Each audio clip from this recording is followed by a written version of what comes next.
Hey everyone, this is Nick, and today I bring you some good news, at least on the Linux gaming side, because Epic Games has officially announced that their easy anti-cheat tool will be coming for Linux, including with support for Proton and Wine. There are a few caveats though, so let's see how that works. Speaking of how things work, today's sponsor can help you monitor your internet connection and see exactly what runs and what doesn't. This video is sponsored by Safing. They are an open source company that develops the Portmaster, an all-in-one network monitoring solution. It allows you to watch everything that comes in or out of your network and then block or allow the stuff you want to take action on, globally or on a per app basis. Portmaster is free as in free beer and completely open source, and it also has advanced features like filter lists to automatically block ads, trackers or malware, and it can enforce secure DNS over TLS for your whole computer. All these features are easy to access thanks to a simple and legible user interface, and you can download it as a deb or an Arch package. It's also available on Windows if you need it there as well. Safing's Portmaster is still in alpha and looking for users and input. The team is super responsive and you can contact them by mail, on Reddit or directly on GitHub. Follow the link in the description to download Portmaster and give the team your thoughts. So if you're a Linux gamer, you know that our gaming experience, at least on the multiplayer side, has been hamstrung by the lack of some anti-cheat tools, namely the two biggest ones, Easy Anti-Cheat from Epic Games and BattleEye. These tools have versions for Linux, but they only work if the game itself is built as a Linux native game. They do not work with Wine and Proton. Running the Windows version of that game, even though Easy Anti-Cheat installs with it or BattleEye installs with it, results in the game realizing that you're not running just the game. You're running the game plus a layer on top of it. And the anti-cheat system doesn't really know what that is, so it automatically assumes that you're trying to hack the game or to cheat, and so it boots you out or just plain old refuses to let you connect to a server. Now this means that some very popular games like Fortnite, PUBG, Apex Legends have not been working on Linux, even though Wine and Proton can actually run them perfectly fine. Hey, I even made my own clickbait video on how to run Fortnite a few years back. Don't judge me, I was young and stupid, and now I'm not young anymore. This has been a thorn in the side of Linux gamers for a long time now, and some of the most popular games use Epic's anti-cheat system, namely Easy Anti-Cheat. You've got Apex Legends, For Honor, The Division 2, Rust, Gears 5, Halo the Master Chief Collection, Vermintide 2, and plenty of others that would run perfectly fine with Steam and Proton, but can't be played as of now. Now, fortunately, we have a strong ally in the form of Valve. They've been working on Proton, forking Wine and making that Proton distribution Steam Play. It's really well integrated inside of Steam, and it's opened up the doors for a ton of games to work perfectly fine on Linux. But they've also been working behind the scenes with the anti-cheat manufacturers, especially Easy Anti-Cheat and BattleEye. Now this has been an uphill battle, because Proton has been released in August 2018, which is more than 3 years ago. And until now, we had literally no progress on that front at all. But Valve is also making the Steam Deck, their handheld PC. Look, I'm not going to call it a console. It runs Arch and it has a desktop mode. It's the Chad of all consoles. And the Steam Deck has much more mass market appeal than the Linux gaming market. Valve is a huge company. In May 2021, there was 25 million concurrent Steam users.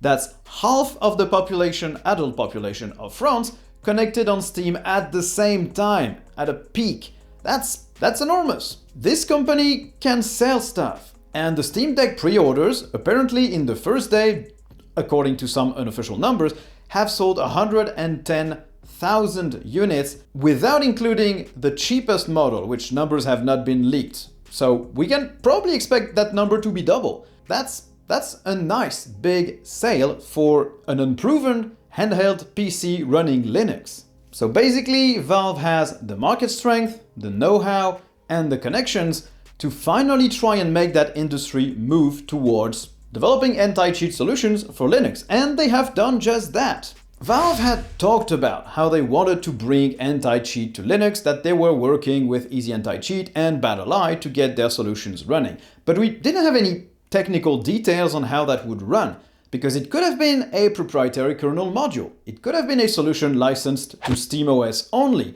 to work maybe only on the Steam Deck or the other devices that would run SteamOS. We were not sure at all that it would be compatible with every single Linux distro out there. Thankfully, in the case of Easy Anti-Cheat, this won't be the case. It will be supported by all Linux distributions because they just announced this statement. To make it easy for developers to ship their games across PC platforms, support for the Wine and Proton compatibility layers on Linux is included. Starting with the latest SDK release, developers can activate anti-cheat support for Linux via Wine or Proton with just a few clicks in the Epic Online Services developer portal. Now you'll note the use of PC platforms to designate Linux as well, not just Windows. That should please Liam from Gaming on Linux.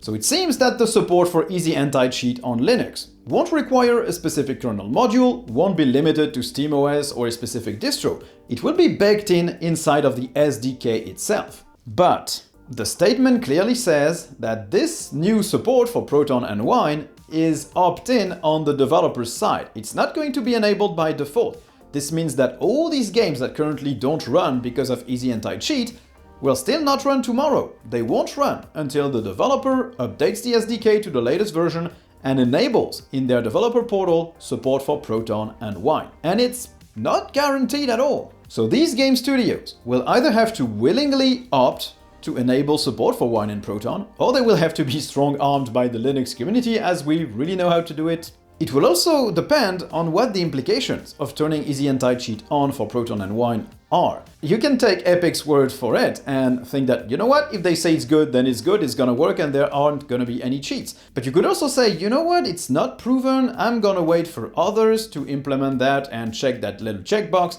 and see how that goes, because I don't know, maybe this implementation isn't safe yet, isn't secure yet, maybe we're gonna have more cheaters and maybe my game will suffer for it.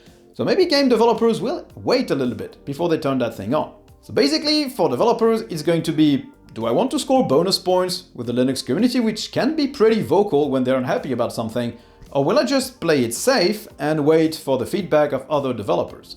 We could also start a hashtag called check the checkbox to invite them to try and do so. Now what's certain is that after this announcement, I would be very surprised if BattleEye, the other major anti-cheat provider out there, wouldn't opt in to have the same kind of support in their own anti-cheat software. I would be very surprised. This would bring games like Rainbow Six Siege, PUBG, or even Fortnite Battle Royale. Because yes, Fortnite is an Epic Games game, but sometimes they use BattleEye for some reason.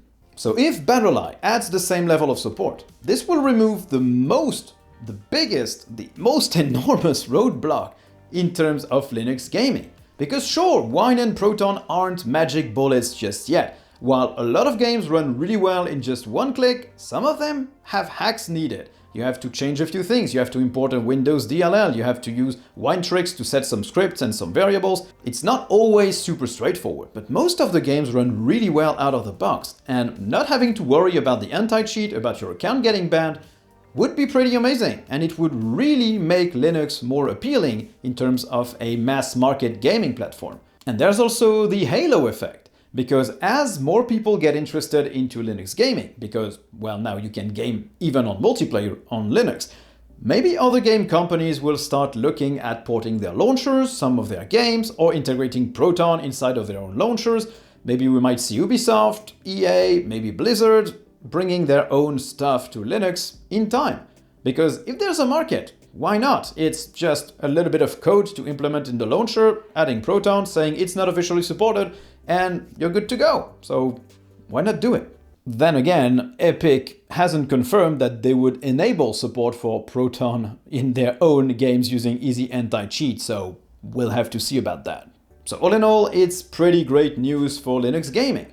All developers have to do is update their SDK for Epic Games Online Services, blah blah blah, and check that checkmark.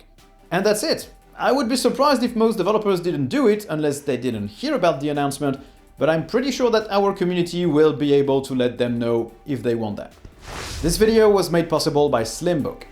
I'm pretty sure you know about them by now, but they're based in Valencia, Spain, and they make Linux laptops, desktops, small form factors, all-in-ones.